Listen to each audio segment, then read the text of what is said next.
Welcome to another episode of 3 Men in a War Game. I am your host, Kevin, aka Chop, aka that tall dude who talks a lot, and I have my two co-hosts who you know and love. I'm Paul, and conquest is life. This is Potter, and he is not tall, and he is a giant. It really scared me the first time I saw him in person. Yeah, people aren't really... I mean, unless you're taller than me, it can be disarming, definitely. Yeah, I was like, I knew you were tall, and then like you got out of the car, and I was like, whoa! Whoa, shit. He's real tall. He's freaking giant! It's no joke. I like barely come up to your shoulder. I mean, It's you're also you're funny- short to begin with, so you can't compare. No, that's why it's funny. What's funny though to me is that I remember when good old DT got on the television and told the entire country he was 6'3" and 240 pounds, and I was looking at his dumpy, pasty ass, and I was like, "Motherfucker, I'm 6'3", 240. I don't look anything like you, you lying bastard." You are insulting the shit out of me. I know what flabby 240 and 6'3" looks like, and it's not you. Oh man, yes. Tall. Anyway, Yeah. enough talking about Drumpf. I don't know why that was funny to me. The topic of the night, we are going to be talking about.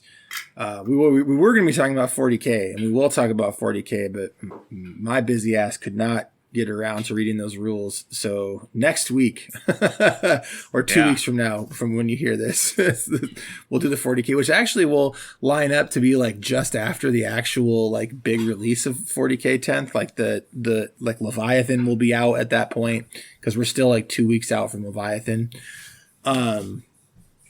Anyway, so we're going to talk about the wrong color. Fuck me. I don't know if you did the wrong color. We're going to talk about we're going to talk about the difference between depth and complexity. I know, god damn it, Paul, just like stealing my thunder here. Depth and complexity is what we're going to be talking about. But before we get into depth and complexity, we should do a little bit of hobby progress. And I want to start with you, Paul, because you have had it's been a surge. I don't know how else to describe it other than a fucking surge. Yeah, I mean, geez, I've painted an entire box of Raptor Riders. I painted the T-Rex. I've painted another box of Blooded. And I'm now, between recording the mini-sode and just starting this, I'm almost done with my Apex Queen and the saddle for the T-Rex. So I'm having a bit of a Renaissance painting time. I'm just tearing through everything. I did 6 guys last night. I did 6 guys in one evening. I don't think I've ever painted that quickly. And I mean, I know there's a hunk of it that's due to using the speed paints and slap chopping it and all of that. But I've never had this type of productivity before. Hell yeah, that's awesome. I'm just like trying to avoid making a 6 guys joke. Oh, I was there with you. I was like, I hope nobody like fast forwards through the intro and accidentally just comes there and gets there, on out of context of Paul taking on 6 guys. Whew, I did 6 guys. It was exhausting. I was up until almost 2:30. Whew, Whew, boy. Shay was there and everything. Oh, sorry, Shay. Ah, jeez. He had his camera on. Oh boy. Oh my god. I knew you were I'll supplementing stop your it. income, Paul, but god damn. Yeah, nope. Potter, well, how do you think I got all these conquest people to paint? Anyway. Are you good? You good, Paul? I think I'm good. Oh, and I also almost finished my MG Gundam that I've been working on. I just have to do stickers, but then I got caught up in this painting. So, yeah, I've been very productive lately. Hell yeah. Now Hell I'm done. Now I'm done. All right, Potter. Let's see. Hobby progress. Shatterpoint came in, so I've been building some Shatterpoint models. I got the Hello There box completely done. I've got Anakin. I've got Darth Maul built. And then I've been working on some Legion stuff because just Star Wars kind of got in my brain. So went through that, started building some some Phase 2 Clone Troopers. So I think that's all I've been doing hobby-wise. I think. Yeah, that's Seems good, though. Yeah. Mostly building. It's not bad at all. Mostly building. What cards have you sleeved recently, Kev? Oh, man, I feel extremely called out. So I don't know if I mentioned the pre-constructed league the last time we did it, but I've been doing a league of playing Magic the Gathering Commander with my older daughter. And what we do is we get a commander deck, and then from that basic commander deck, every 2 weeks we get $20 that we are allowed to buy singles from the shop and add them to our decks. And so we're up to $60. So it's been fun watching like the basically powered commander decks turn into sort of like horrifying massacre shows. Like as we add, and it's funny, like that first $20, everybody's deck's powered up a little bit. That second $20, boy, it turned into some people were adding like really ridiculous win cons and making their decks more consistent. And it's been really fun. So I have been sleeving up that commander deck. But mostly, a lot of my hobby time has been on Zelda. Time that I normally would have spent hobbying, I've been playing Tears of the Kingdom because that game rules. Dope. Like it's funny, you asked for hobby photos, and I actually almost sent you a picture of me like building a jet wing on my Switch, because that's what I was doing when you sent the request. Well, I wish you would have, because that would be amazing. Well, next time I'll just send one. I have the picture. I took it. I was just like, it's kind of lame. I won't send this. No, send that to me. That sounds amazing. Outside of that, I have actually been building some Gundam. So, at least I haven't really been painting any minis or anything, but definitely, got some hobby time in on my MGSD. So nice. So Master jealous. Grade Super Deformed. I will send you guys some pictures shortly. It's basically just like body parts right now. Or it's like the inner frame, right? It's not super impressive yet. But yeah, man, I can tell by the inner frame how cool it's going to be. I was just going to ask you, is it as cool as it feels like it should be? Oh, hell yeah. Yeah. It's basically like, so it's really weird because it's a real grade, like size wise, right? So it's like 144 is about how it feels. It feels like the size of a 144 Gundam, but it's a super deformed, which are normally half the size of a 144, right? Right. And so it's a master grade. So it's, twice. It's like that's supposed to be that 1/100 scale, which is what master grade typically is. But since it's super deformed, it's half the size and it's down at like 1/144. So it's kind of like a real grade. But that's what I would compare it to. Like in terms of like how big the pieces are and how it feels to put together, it feels like a real grade Gundam. Interesting. So if you think about like what a real grade, like the size of a standard real grade, but a super deformed. It's very cool though. Mega pleased with it. $50, man. Really good kit for $50. Look, if that's one of the ones that if I see it, I'm buying. Yeah. No, I don't have very many of those on that list right now. Yeah, and now that they've added a second one to the list, I was really hoping that it wouldn't be the only MGSD, like it would actually be a line of models, nope. And it's really looking like we're going to get one a year. Is the next one? It's Barbatos. Barbatos. Yeah, Barbie, yeah, hell yeah. I was so happy when I saw that. I don't think if you had asked me like what would be your pick, because like.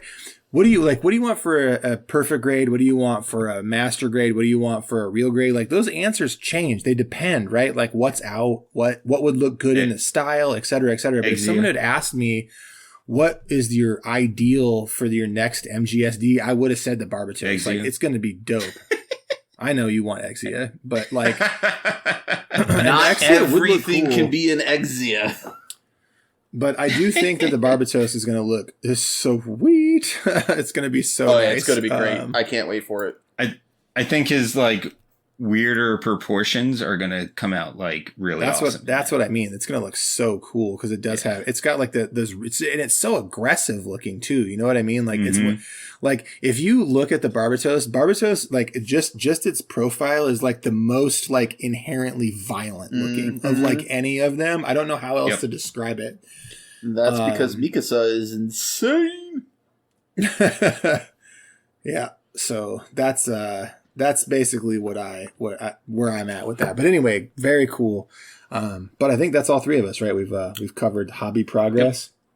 Yep. So yes, sir. let us dive into our main topic tonight, which is the intersection of depth and complexity as it specifically pertains to miniatures games. Because I could actually talk about this for hours about board games. And if you're on the Discord, and especially if you're a patron and you would want to do a guest episode where we talk about depth and complexity as it pertains to board games specifically, I would be game for that as like a cool sort of like offshoot episode. But where we are with miniatures games specifically, I think the first thing we want to do is sort of define the difference, at least for the three of us, what we're talking about when we talk about depth versus complexity, right? Yeah. All right. Yeah, we need to set that expectation.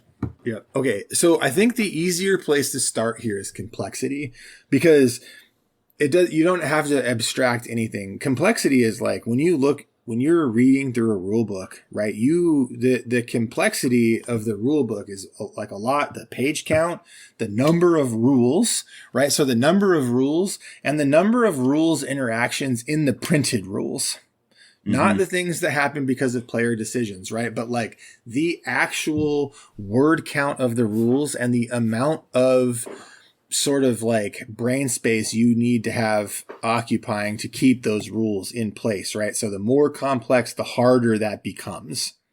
Right. Does that feel right? As like a sort of like extended definition of complexity? Yeah, I think so.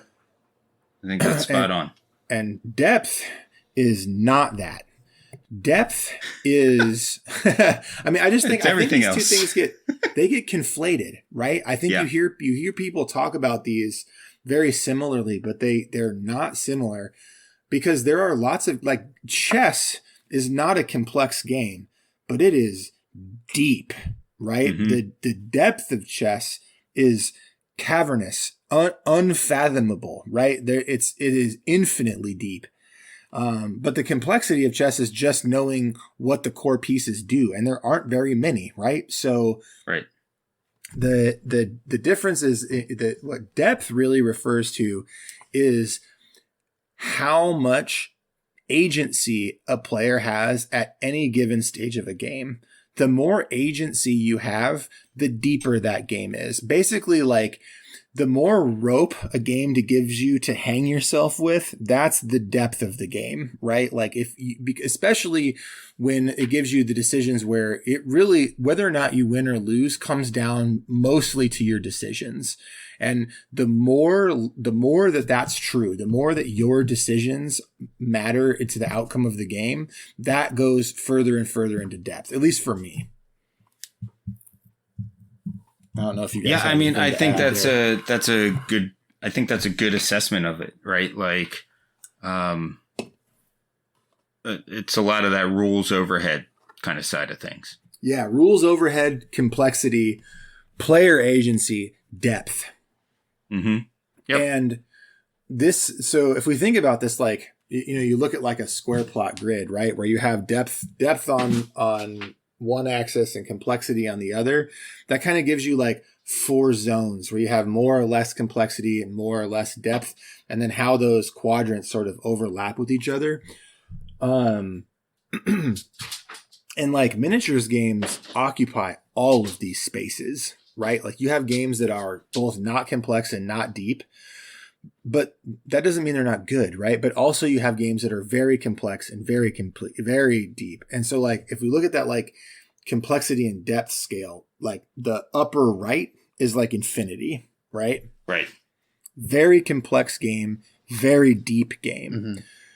And if we come like all the way down on the lower left, like this is harder, right? Because I don't want anybody listening, especially like a game creator, to think I'm like insulting their game by saying it's not complex and not deep. But that's okay. Like games can be shallow, but like, so where I would go with this is like Necro Molds. Are you guys familiar with this game? No, I don't think I've ever heard of it. So, all right. So you guys are going to be Googling this now. So it's a game that it's a miniatures game that you play with Play-Doh. What? And I'm in. I'm in. So you both are playing necromancers, and the monsters that you can create are Play-Doh molds. And you actually like smash them out with Play-Doh and put them on the board, and you move them like with a widget and everything, and fight them with dice, just like you would a miniatures game. And then each of you has a signet ring, and when you kill a model, you like smash it down with your signet ring onto the board. Oh my god, I love gosh. it. That's amazing. Why are you just telling us about this now? Okay, so listeners, I promise you I'm not just telling about this. I've told them about this game. I sent them the Kickstarter links when it was on Kickstarter. It's just like did not. I don't believe that. One bit. I'll go through my shit and find it. I might not have. Anyway, so this game is like ridiculously fun. It's a ridiculously fun game, but it is neither deep nor complex. And like, I basically want to illustrate that games on any part of this spectrum can be good, right? Like the depth and complexity, like, and what we talk about tonight I don't think is gonna, like, we're gonna have preferences, and I think that's what I want to get to is what are our preferences as the three of us for where we like this sort of like depth and complexity to overlap. But I want to like illustrate that there's a spectrum, and that any game anywhere on that spectrum can be very good. Yeah. And I think the other thing that we'll find as we go through this is that the sweet spot for everybody is different. Way different. And like other things matter in games too, right? Like a theme, like a game could be your like Goldilocks zone for depth and complexity, but the theme can do nothing for you. And if the theme does nothing for you in a miniatures game, it's just not interesting. Like why? I mean, you're not even going to bother with it, right? Yep. No, you're right. And what I think is actually kind of interesting about that, and this is somewhat of a tangent, I think that's a lot of why people don't look at games other than GW sometimes. I think they feel like they're not going to be invested. But that's a different conversation, I guess. But yeah, I think it's relevant to that discussion, though. I think it is relevant. I think it's both ways. I think that the discussion you're talking about is relevant to this discussion, and this discussion is actually relevant to that one too. And I actually think that, like, since you brought it up, these are probably good places to start, and not necessarily. I'm not going to pick on one Games Workshop game here. I want to talk about a few because, like, they kind of run the gamut. And I'm gonna, we're gonna get into some controversial Kevin opinions here. So I find Warhammer 40K to be very complex and not very deep. Right. Okay. All right. So that you agree, Chris? Are you on the level? Does that make sense? So think about 40K. You're carrying around your core book, your supplemental books, you have whatever your codex is so that you know what all your stratagems are. You've got maybe supplemental books that have additional stratagems. There's just rules and rules and rules and rules. You got to keep your squad building. You got to keep track of like all of the paragraphs of text that each unit can do. And you've got like dozens of them on the field. And then the decisions really roll down to who deployed better. I mean, I'm kidding a little bit. It's not really that bad. It's not that bad. I know there's a lot to 40K. 40K is a good game. There's a lot of back and forth, but like you can lose in deployment. And I don't think any 40K player would dispute that you can lose in deployment, but I mean, that's also true in Infinity, right? So, I was just going to say there are games where that's the case, and I feel like a lot of times, or maybe not a lot of times, but I feel like that is one of the first problems game designers need to solve when they're making their game. Mm-hmm. Well, and that's the thing, right? Like the thing that I want to like go to too is it's not, and I'm picking on you here either. It's not really a problem to solve. It's a question to answer. Like where do we want this balance between depth and complexity to live? Because like you said, there's a flavor for everyone, right? Like, and obviously 40K is ridiculously successful, and it's not just because the models are good, right? Because if 40K wasn't fun to play, no one would play it. Like, it's like Taco Bell. Taco Bell is garbage. I know it's garbage, but it tastes good and I like to eat it, right? So like 40K is fun, right? It's when you meet your friend and you're going to the game store and you're rolling dice and laughing and having a great time playing 40K, that is not invalid. Like, it can be a very fun game. But I mean, but again, but that's because it's that right. I think it's kind of like the flavor that kind of like hits the most people, right? 40K has really broad appeal because the theme is eminently attractive, especially to white cisgendered men, right? Like, it's just a very it's a theme that goes a long way for that target audience. Hey, look, I don't even think that's a controversial opinion. No, I don't think so. And that's not to say it's not appealing to women. It surely is, because there are plenty of women who play 40K. I'm just saying it's very appealing to that target audience. And it's also broadly appealing as a mental exercise. The level of complexity and the level of depth are appealing, or else it wouldn't have the audience that it has. And I think we can actually lump Age of Sigmar right in the same vein, because the games, while different, are more similar than they are different. Yeah, I think that's a true statement. Yeah, they're very different games. They have different initiative systems. You know, the force organization is different.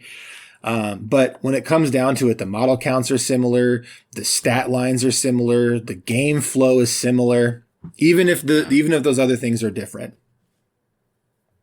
Yep. But the theme is completely different, right? And I think that's what really separates the audience between the two games. Is some people would rather play in that very cool and very unique fantasy setting. Like, they've kind of, like, you know, Games Workshop has done a really good job of going from like bland Tolkienish fantasy to like right in their own lane. Like, their shit is wild now. Well, that's because they've got Tolkien in another game, so they don't have to worry about putting it in theirs. It's fair. Like, they can diverge now. Yeah, but back to the depth and complexity, right? So we those two games, high complexity, lower depth. And what I mean by lower depth, right, is like if you've ever played 40K, when you look at a 40K game in progress, like, it's fairly obvious what you should be doing. Like, you can make bad choices, you can move models into wrong spaces, but like, if you put like 7 people looking at the same scenario, like 4 of them are going to come to the same conclusion as what maybe the optimal move is. It's not it's not a cavernously deep game, but that's part of the appeal, is that it's easy to play and that you can do really cool shit with all your minis because the rules are so complex. There's complex rules and flavorful rules for everything in the game. And that makes it more complex and less deep, but also still very fun to witness and play. And the same is true of Age of Sigmar. Whereas, so I actually had this conversation today, Chops, but I had it about MMOs. Okay. And we were talking about the changeover from like EverQuest Final Fantasy 11, where, you know, you were basically paying $15 a month for a game to kick you in the dick. Yes. And then you're not wrong. No. Holy shit! That's a good way to sum up my Final Fantasy 11 career. But you know, and that's what made WoW so wildly successful. Is it still made you pay the $15 a month, but it stopped kicking you in the dick. Yeah, I mean, it still did when you got into raids, but it was much friendlier in the main, Right. the main parts. Right. I'm sorry. And- I but that- still can't get over getting kicked in the dick by a, you know. but the thing is, right? Like that broader appeal is what, you know, made World of Warcraft into the beast that it became. Because I mean, Definitely. there were, you know, Chops, you were around when I started playing too, and there were plenty of people at the time who were like, "This game will never last. It's too boring. It's too easy." Yeah. Oh, yeah. I remember that being a very But, big you know, complaint about the game. That can be a sweet spot. And yet, here it stands proudly. Yep. Yeah, definitely. Exactly. It beat everybody up. Kick them in the But dick. it also did that by being a game that had surprising depth, and they added depth over time, right? They Yep. added more and more meaningful decisions for players to make. And also like they made really smart ways for you to become very attached to your characters in WoW. And so like, and we have a similar thing in miniatures too, right? When we paint them up, we spend lots of time with them. And this is why I think like skirmish games specifically appeal to me so much, because you get more attached to your characters. You're like individual models. Well, I'll tell you what on that, Kev. My World War II stuff that I built, you want to talk about getting attached to models? I'm attached to every single one of them. Like, they have names, and several of them I know their personality, and it's kind of creepy. I mean, that's really cool though, actually. And I can't speak to it specifically to like your experience with Chain of Command, but like there's a board game called Undaunted. Man, we're like off the rails here, but when you're playing Undaunted, it's a heads up game, and you know, it's a World War II game, deck builder, but all of your cards are soldiers, and like Right. when they die, they're dead. Like you don't get the cards back, and they're named, and like you form the same attachments like with the models that stick around, because the game is a series. It's like a series of scenarios that you go through with your opponent. Like you don't just play Undaunted once as a one-off. It's a campaign game. And you start to know your veterans, right? Right. And it can feel pretty loose. Like once you were like I found myself like looking at one of my cards and being like, man, like no one he started this campaign with is left. Like it's like, and you feel that way. So I 100% get that. Yeah, dude, I 100% get that when you're talking about Chain of Command, because you've actually spent real time with those models too, right? So, yep. Anyway, boy, we went off on that was a good tangent, but way off on a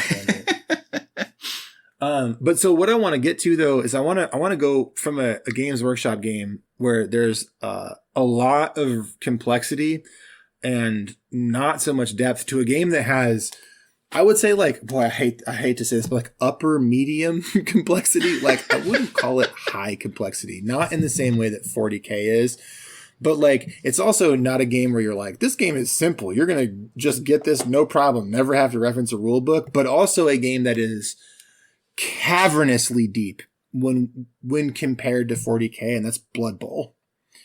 And because Blood Bowl, it's a risk management simulator. Like I mean, that's what it is. That's what it is. Like it is a game of risk management, and like every decision you make in Blood Bowl is super consequential. And you roll a lot of dice. Like that's not to say that there's no luck in Blood Bowl. There's a ton of luck in Blood Bowl. But if you look at competitive Blood Bowl, good Blood Bowl players win. Like they win, right? Because they have good fundamentals, good instincts, and they make the right decisions at the right time, regardless of whether or not the dice go their way. And sure, you can have a bad game where the dice go nothing but wrong, but like that's why you play in tournaments with multiple rounds, right? So that you can like even out those spikes in RNG. But Blood Bowl on its surface is a much deeper game, because as you look at the game state, like your first couple moves are pretty obvious because you do the things that don't require dice rolls first. So like standing up your models, doing things that do not require you to roll dice. But once you've done all of the things that don't require you to use dice, you probably on any given turn of Blood Bowl have 8 choices. And of those 8 choices, there are splintered choices off those choices. And this is what I'm talking about, where a game becomes like ridiculously deep and you separate good players from mid players, because the good player can identify what they get the most mileage out of to do before they take the things that are maybe higher risk with less payoff.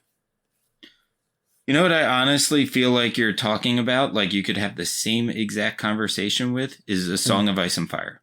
Oh, yeah. So A Song of Ice and Fire is another, I would actually, so, and now we're moving further down the complexity scale, but keeping the depth scale about the same. So if we look at a game like A Song of Ice and Fire, the complexity ratchets down a little bit because there's nowhere near as many rules in A Song of Ice and Fire as there is in Blood Bowl. And not nearly as much to keep track of at any given specific moment. Sure.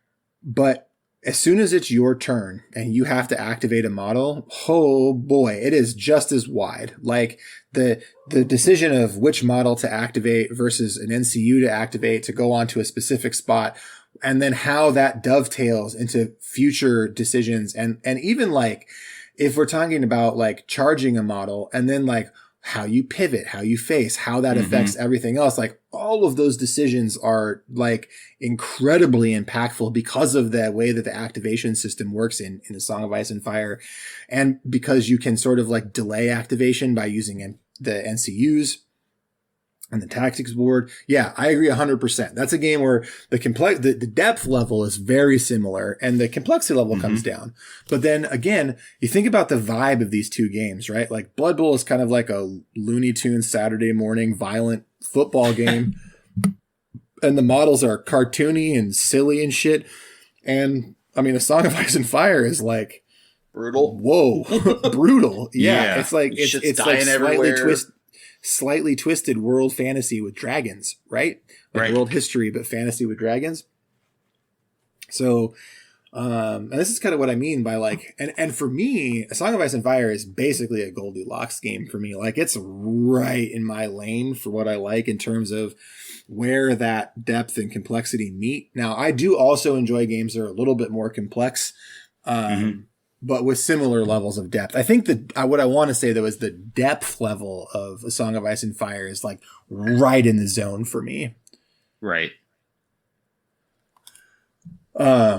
So Chris, we haven't heard a lot from you. So what I want to say, I have a question for you. And the question is, as you look at miniatures games and you think about depth versus complexity, what's more important to you? Would you rather have something that's more complex or more deep? And then what's a game that like fits in the Goldilocks zone for your preferred metric for like what you're looking for in a minis game? And it might be neither. It might be theme first, right? So yeah. So the reason why I've been quiet is because I think compared to the two of you, you guys are very big on game design, and how a game is played, how what the developers were intending. You guys like looking at things from that standpoint, correct? So yeah, safe assumption. I don't give a shit. my like literally where I look at from a game is like, when I walk away from that game, did I have fun? Were the rules engaging enough? Was I able to engage with my opponent enough?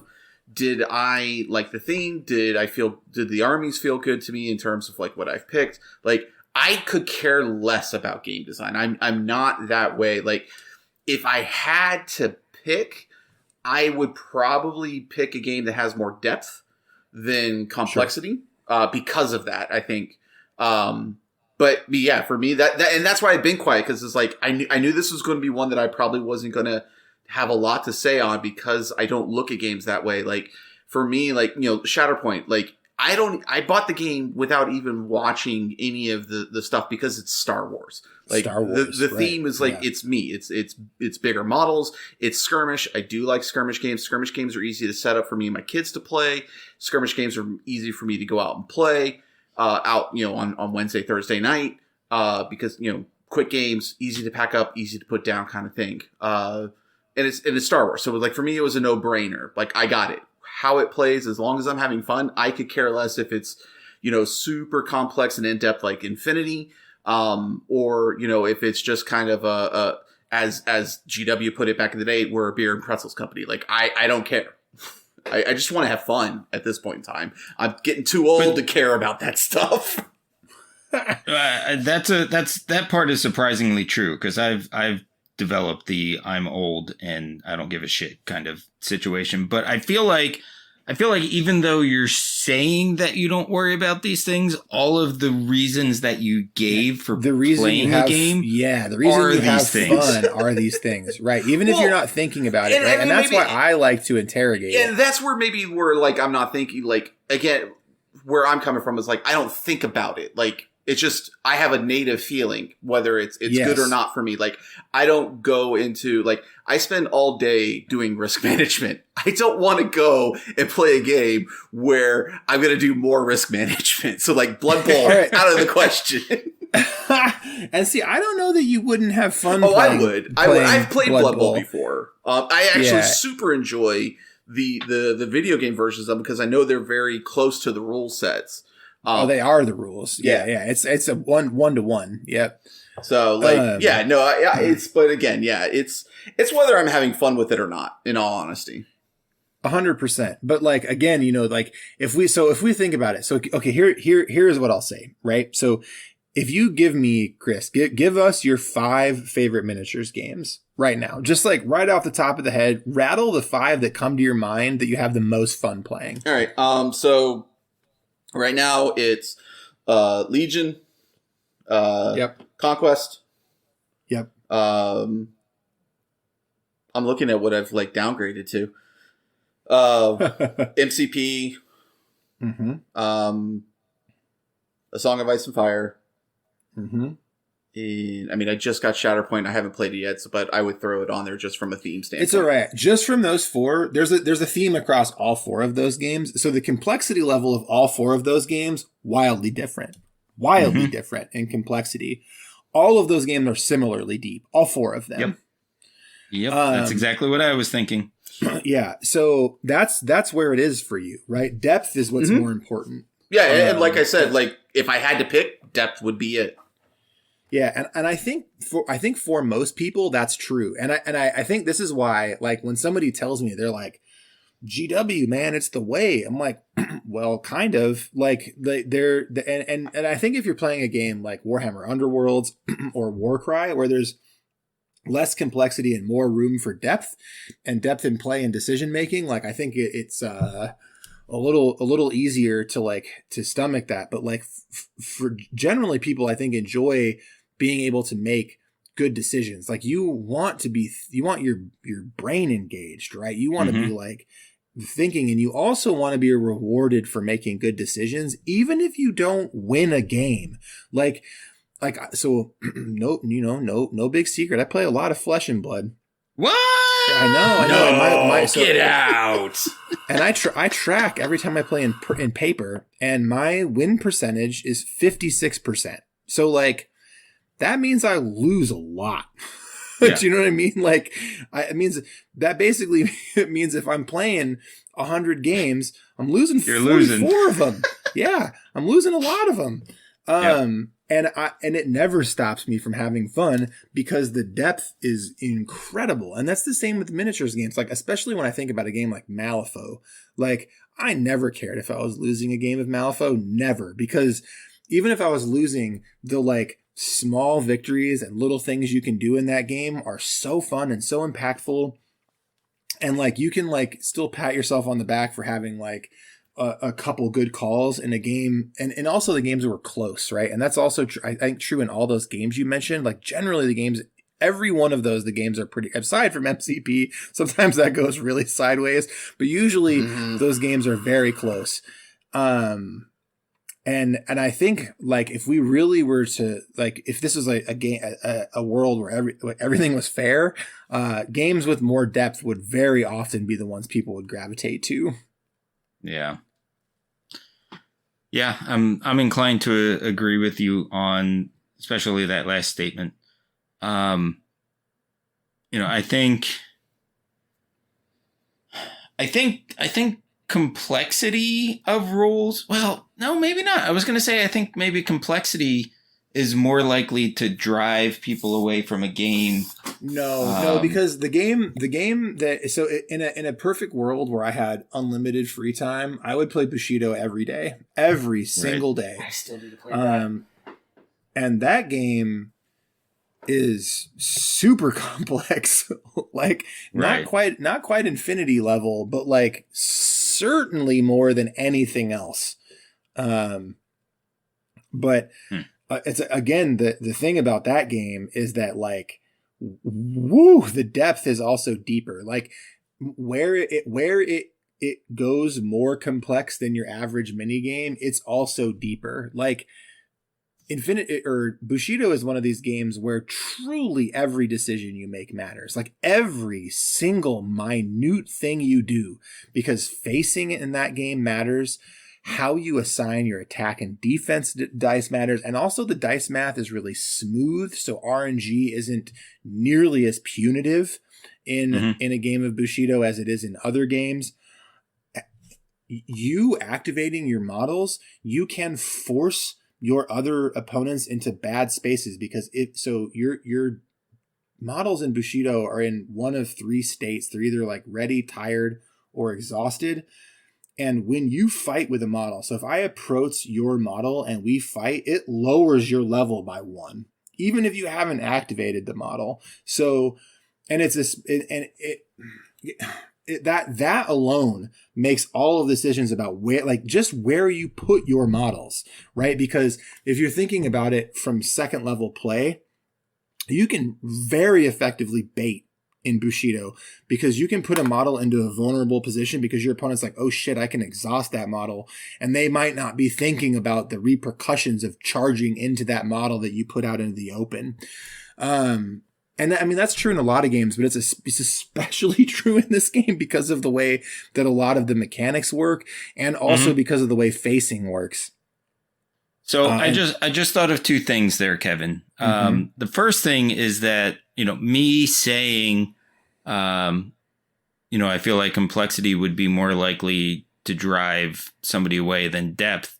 And then I realized, well, that's probably a tell on how I feel about it and what's important to me. Yes, 100%. The other thing I noticed is that a lot of the things that you're talking about that you love about Bushido, while not necessarily a 1-to-1, they're the same things you like about Flesh and Blood. Oh, 100%. Yeah. Yep. And that's why I like Flesh and Blood, right? Yep.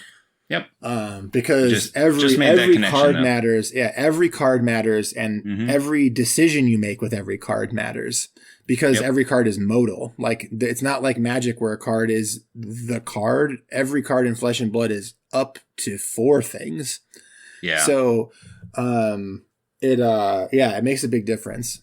Or up to 3 things really, but it still though, like, yeah, that's 100% correct. And that's why games like A Song of Ice and Fire are also so impactful to me because they have that similar level of depth. And again, I'll reiterate back to what we said at the beginning, like not everybody wants that because a lot of the time, like there's a lot of days, just as an example.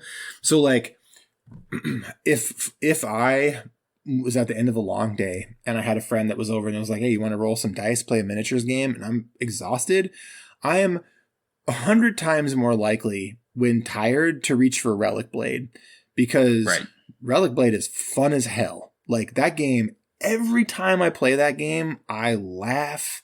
I have a really good time. Stupid things happen. It's very fun, but the game is not super complex and it's really easy to keep in the front of my mind without having like I can still have an engaging game and make meaningful decisions in a game where it's not as complex or deep as some of these other systems. Feel like I don't know, it's just interesting to hear, both you and Chris talk about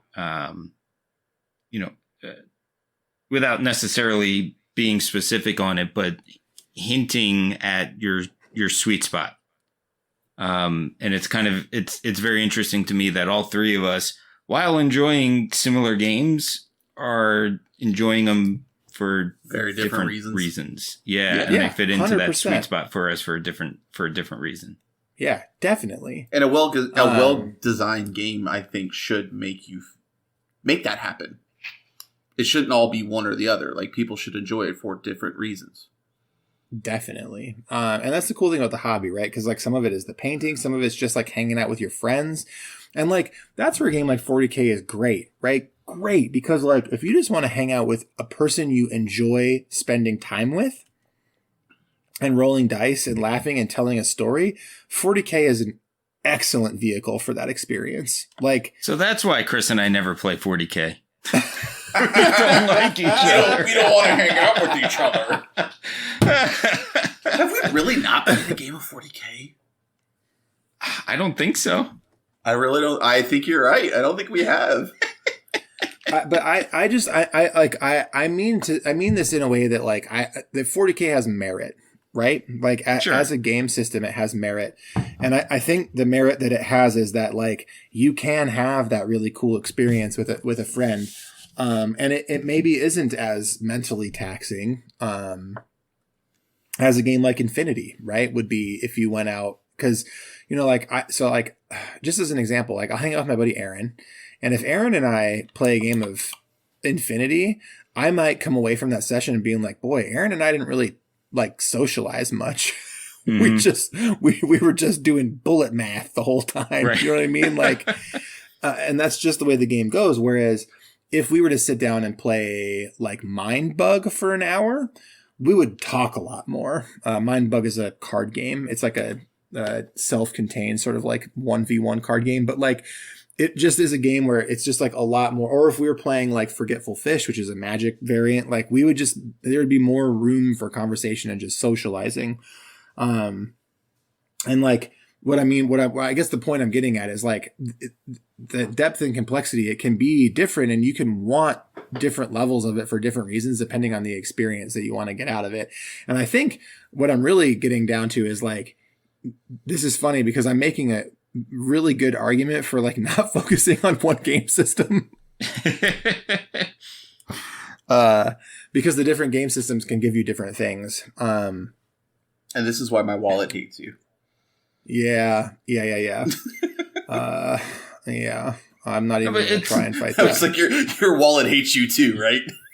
Yeah. Uh-huh. No, but the thing is though, like I've contemplated that a lot, right? Like there's a lot of people who are just content to play one game. Sure. And I guess somebody like that gets everything they need from that game, whether it's they play, different factions and that scratches their itches, or they just love knowing everything about what they do play, so they only play one faction. Sure. And like yeah. Magic and 40K sort of embody that person. I think they do, yeah. Mm-hmm. It does both. It lets you, that is kind of the magic, no pun intended, of both of those games, right? Is that you can go pretty much anywhere in the world and you can play those games. Correct. Because it does sit so well for so many people. For so many people. Mm-hmm. Yeah. And that's also, an advantage to it as well. Yeah. And that I can't get, so we're coming around, like, cause I've actually like recently fallen back in love with Magic. I didn't think, if you had asked me that like 5 years ago, I'd have been like, bullshit. It's not even possible. But like there's something to like, especially with Commander, going out and sitting at a game store. Like just the other day, I went out with Ezzy and then we met, friend of the show, Brian, and his son Leo, and we played a game of Commander. We played 2 games of Commander and it was super fun. Our kids got to know each other because they had never met before. And our kids got to talk, we got to laugh, we got to have a really good time. We got to talk about setting up future games, and like that kind of experience, like only happens in that environment. Right. And that's why, and that this is similarly with 40K, right? Where it's just a hugely social event when you go out to play the game, because generally on a game night, when you go out, there's, like 12 to 20 people playing, which for a game store is a lot of people playing 40K because those tables are enormous. Mm-hmm. And the number of miniatures that are getting crated in, also enormous. But yeah. Like that's part of it, right? Like part of it is like being able to dedicate yourself to that one game, mastering it, identifying with your faction, and then it also giving you enough depth and complexity to hold you and to have a lot of fun while you're playing the game. Yeah, I mean, I think that's 100% true. Like when that was my experience when I was playing in competitive War Machine. Like I only played War Machine. I didn't play any other miniatures games out there. A friend of mine, they would go up to some conventions and experience some of the other miniature games that are out there, and they would come back like, oh, check this one out, just something to do on the side of War Machines, every now and then. And I'm like, I can't do that. Like I have to focus on this one game because of the fact that I need to know my opponent's stuff. I need to know all the updated, scenario packets that come out every time. I need to know all the new models that are coming out for my faction. Like, I can't play anything else. And I think you're 100% right in that. Hell yeah. Man, what a game too. It's just too bad with Privateer. But that's another game where the complexity is high and the depth is. That's in that Bushido level where it's high complexity, but the depth is just a different level than almost everything else, right? Like I don't think anybody who knows anything about War Machine or played War Machine would disagree with the fact that it's one of the deepest miniatures games ever made. 100%. Right? Like it's just incredibly deep.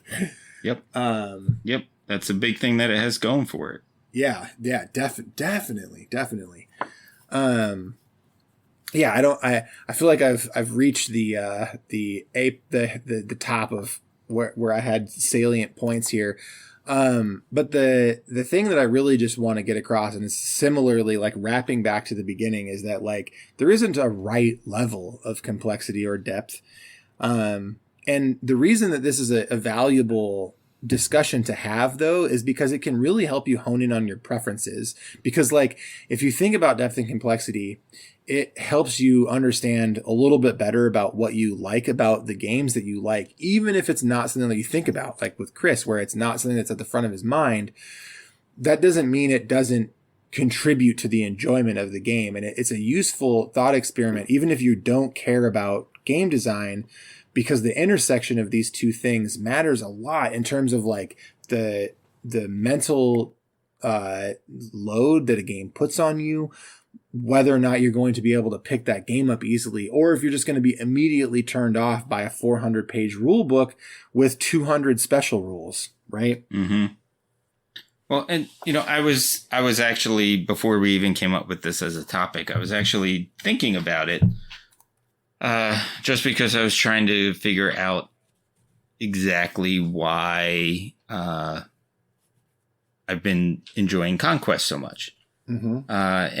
And basically what I realized is that it's at that point of complexity and depth, that's right for me.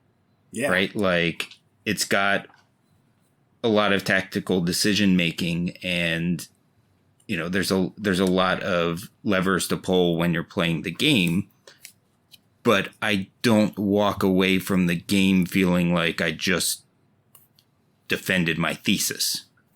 Sure. And you probably also don't step away from the game feeling like the decisions that you made carried no weight. Right. Exactly. Right? So it's that balance, right? Like I can go home and not be exhausted mentally. Yep. But I'm also having a good time. So for me, and that's kind of where MCP lands for me as well. Just in that both of them are games that I can play. There's depth to them. There's lots of decision making, but I'm not going home with a headache. That's really, and I think that's part of what, when Chris said earlier that he's old enough now that he just doesn't give a shit or whatever. I don't remember the exact quote, but for me, it's like I'm old enough now where I don't want to come home from game night with a headache. Yeah. Same. I want to make my decisions, but I don't need to be crazy Exhausted. like that. Yeah, I mean, Yeah, you don't I need to be think you're exhausted right in when that. you're done. Like that's, yeah, because I'm the same way. Like walking away from a game of Conquest in a Song of Ice and Fire, I think is similar in this. It's like you've always said, Paul. Like the reason why you like it is because of the fact that like you finally realized every choice that you make is going to be a bad choice. So like you're not second guessing yourself and going, oh, did I do this? Could I have done that? Should I have done this? Like you're walking away going, I had fun playing that game. I know every choice I would have made would have been the good one, and you can just be stress free in that and walk home with, like as you say, no headache. Boy, you guys But- should play but- Moonstone. What? Shut up, Chops. I I am just think trained you- to purge games, sir. Based on everything you just said, I just feel like you'd really like Moonstone. So, and part of that too, though, Chris, I just want to elaborate is that, yes, I walk away from it feeling like that, but when I'm playing the game, all of those decisions feel weighty, Right. Yeah. right? But I'm not taking that home with me, I guess. I'm not taking my work home with me. Right. Yeah. And again, and it's not to say that the decisions are bad because the game design is bad. It's that like no matter what you do, you know, there's going to be a repercussion to every choice that you make the way you're looking at the board and what your opponent's going to be able to do. There's Right. there's nothing that's going to go like where, like we said before, like Infinity, 40K, where they have the potential to, and you and I have played a game of Infinity like that where I literally lost in deployment. Like the whole first turn, my army was essentially wiped off the board because of deployment, and it was just bad. You know, when you're going into the games like these, like you don't deal with that, you know, and your choices are hard to make, but you're going to stay in the game. Right. Yeah. And see, and that's what I want. I want a game where, well, I guess Song of Ice and Fire does this very well, but they give you a game where every decision you have is a horrible decision, and you just have to decide which is the least horrible. Right. You know, but thinking about it and taking that home and how much brain power you have left at the end of the game. I guess that's my sweet spot consideration there, for the depth and complexity conversation, is that I want to feel all of that depth while I'm playing the game, but still be able to hold the conversation at the end of it. Definitely. I feel like I have a very similar. I feel like I just gave final thoughts. I think you You did. did. That is. I was about to say the same thing. I was like, boy, that's a really succinct sort of way to end the conversation, because that's basically exactly the way I feel.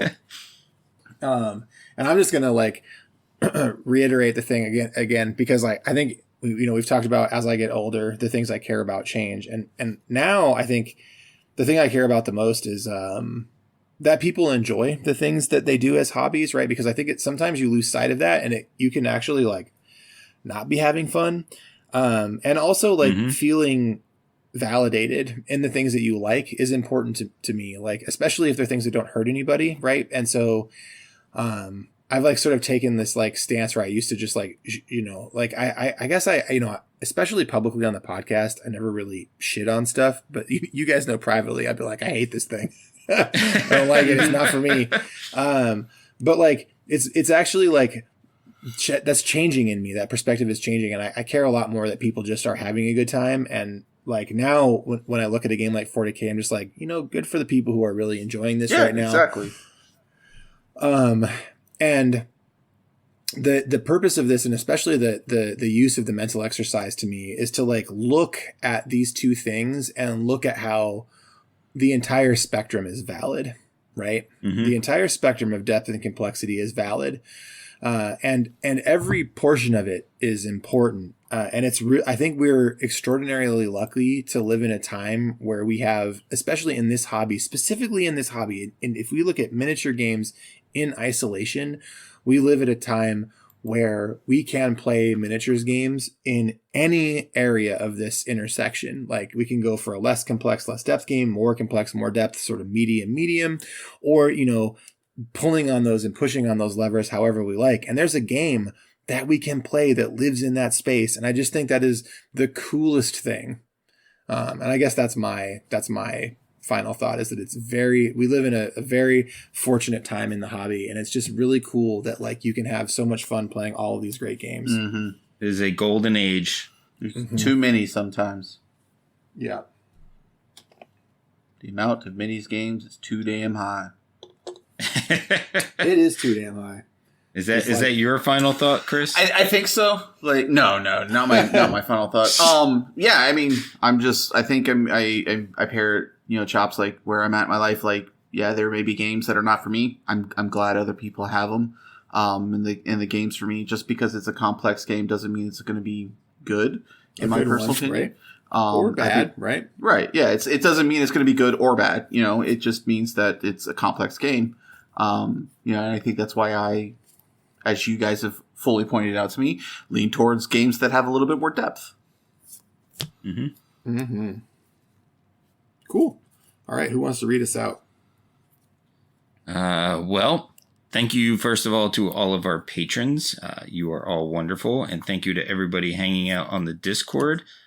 You are all wonderful as well. It is the best Discord in the world. So if you're not a member of it, you should come hang out with us. We're also really getting back into the swing of things. So there's a lot going on. So that's exciting. So thank you, patrons, for all of your continued support. We're still using the Static in the City music. Oh my God. And thanking them for that. And, I don't know, I'm apparently not doing a very good job of reading us out. So yeah, come hang out on the Discord. That's what I got. That's what I got. Thanks for listening. Bye.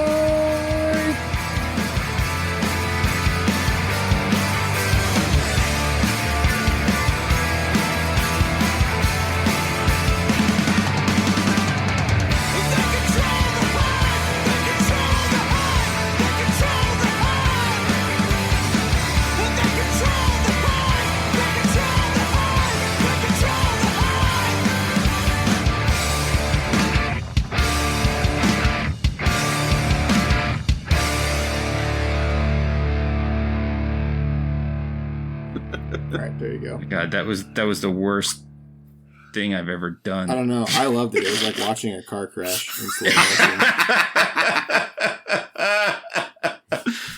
Yeah, and it was just going in slow motion, and there was nothing I could do to stop